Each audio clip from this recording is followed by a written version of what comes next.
In today's topic, I want to talk about some covert ways a narcissistic mother creates shame in her children. Stay tuned to find out more.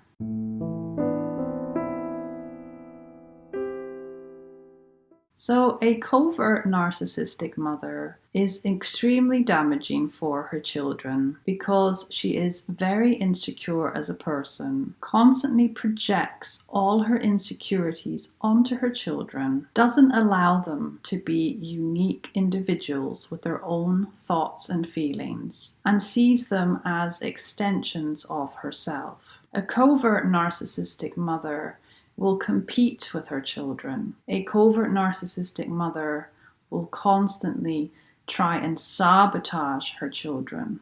Her children are not allowed to outshine her because she feels so deeply insecure. A covert narcissistic mother is very, very good at playing the victim and is very good at manipulating her children and guilt-tripping her children into doing what she wants them to do for her. Unfortunately, with this type of mother, her needs always come first, and her children pay the price. She creates enmeshment in her children.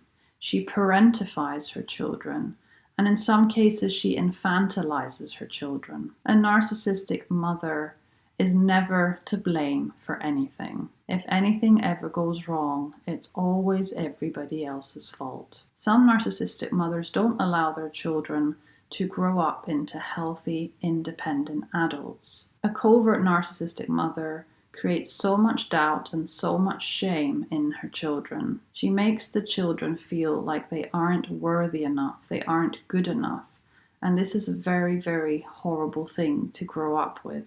Once her children become adults, they will struggle with low self-esteem and low self-worth, and this will affect them in all areas of life. Her children will struggle to form healthy relationships. A covert mother is extremely damaging, and I'm going to talk about very specific things that a covert mother says to her child and how this creates shame. I'm not here to diagnose your mother as a covert narcissist, but if you do find yourself relating to some of the things that I say in this video, it may well be worth looking into. Now, the first thing that a covert narcissistic mother says to her child is, "Why can't you be more like your brother?" So when a mother says this phrase, she is basically telling you, as her child, that you aren't meeting her standards and that you're not a good enough son or daughter because you aren't like your sibling or because you aren't like your friend. Your mother is giving you the core wound of, I am not good enough. You will feel like you are not worthy enough of your mother's love because you haven't lived up to her expectations of what she's wanted you to be, more like your sibling or more like a friend that she admires. So when this comparison happens, you will internalize this and you will carry this wound into adulthood, and you will notice that you are constantly comparing yourself to others, and you will never feel like you are enough. And you will grow up being extremely hard on yourself and shaming yourself whenever you don't live up to your own expectations, because you have internalized your mother's voice in this case, and you are the one shaming yourself. You are the one telling yourself you're not good enough because you've not achieved certain things. So this is a very, very painful, shameful core wound that a narcissistic mother causes her child. Now, another thing that a covert mother will say to her child is, "I love you, but I don't actually like you." Now, when a child hears this is again something that they internalize. And they internalize it in a way that, okay, my mom loves me because she has to love me, but not because she actually likes me. So basically what the child hears in this case is that mom only loves me because she has to, but in reality she's actually rejecting me. She's rejecting the person that I am because she doesn't actually like the person that I am. And the child in this case will internalize this and will find it very hard to like itself or herself. It is a very deep, shameful wound that this causes in the child. Now, a couple of other things that a narcissistic mother will have said to her child are the following: I did everything for you, and you don't do anything for me in return. Or another similar thing could be, you are so ungrateful. After everything I have done for you, this is what you do. So when a mother says this to her child, she is creating guilt in that child.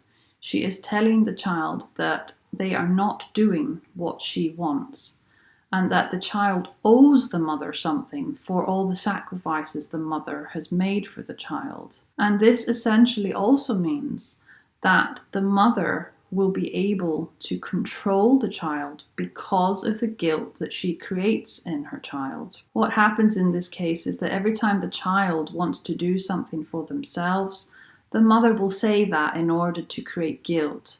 She will say, you are so selfish right now, you only think about yourself. This goes hand in hand with, you don't do anything for me, you don't help me. When a mother says these things to the child feels like they can't have their own life, they can't have their own voice, they can't do something for themselves. The child ends up sacrificing themselves for the mother to constantly meet the mother's needs, because the mother has made the child feel so guilty. And this is obviously extremely toxic for the child, because this will cause the child to end up becoming a people pleaser when they're an adult. They will sacrifice their own needs constantly for other people because this is what they learned. This is what the mother taught them. And this is obviously very, very dysfunctional. Other examples that are similar to this are when a mother says, you only think about yourself, you don't deserve everything I've done for you because you're so ungrateful. I only ever asked you for this one thing. Why can't you do it for me after everything I've done for you? So these are all things that are very, very similar, but they create the same guilt and the same feelings of shame in the child. Another example of something that a narcissistic mother would say is something like, I can't believe my own son would treat me this way. So that's another very powerful statement, which again creates shame, which again tells the child, you're not good enough. You are not being the son or daughter that I expect you to be. You are constantly letting me down. And it's a very nasty way of the mother trying to get a point across. Mothers shouldn't be saying these things to their children. Mothers are supposed to nurture and love and accept their children and validate their children and allow their children to be their own person, have their own character, have their own likes and dislikes, and respecting them for who they are. All of the examples that I've mentioned create so much insecurity, so much low self-worth, and so much shame in the child. And unfortunately, adult children of covert narcissistic mothers will grow up playing small. They will grow up trying not to shine or take up too much space in the world, and they will constantly keep their emotions to themselves. A lot of adult children will prefer to be invisible because they don't want to feel like a burden to anybody. It is very, very painful for an adult child to have had a mother that constantly rejected them because they wouldn't do as the mother wanted them to do. The shameful wound that is caused by this is very, very hard for the child to change. Adult children of narcissistic mothers find it very hard doing things for themselves because they have this internal dialogue saying, you are so selfish for wanting to do this. You are so selfish for putting your needs first.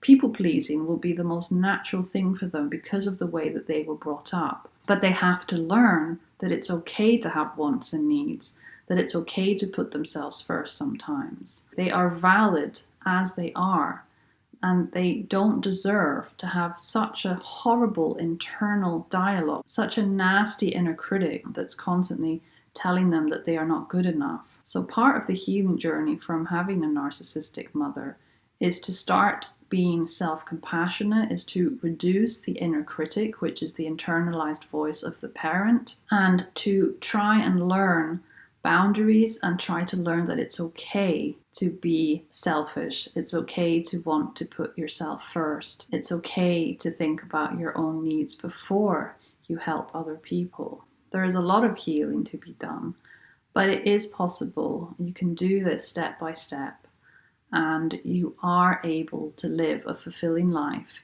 as long as you choose yourself first, as long as you distance yourself from a mother who tries to sabotage you, from a mother who tries to make you feel like you are not good enough. Create distance, go no contact if you have to. This is very important for your healing journey. Now, if you could relate to any aspect of this video, then please feel free to share your comments below the video. Thank you so much for listening today, and I will see you very soon. Take care. Bye-bye.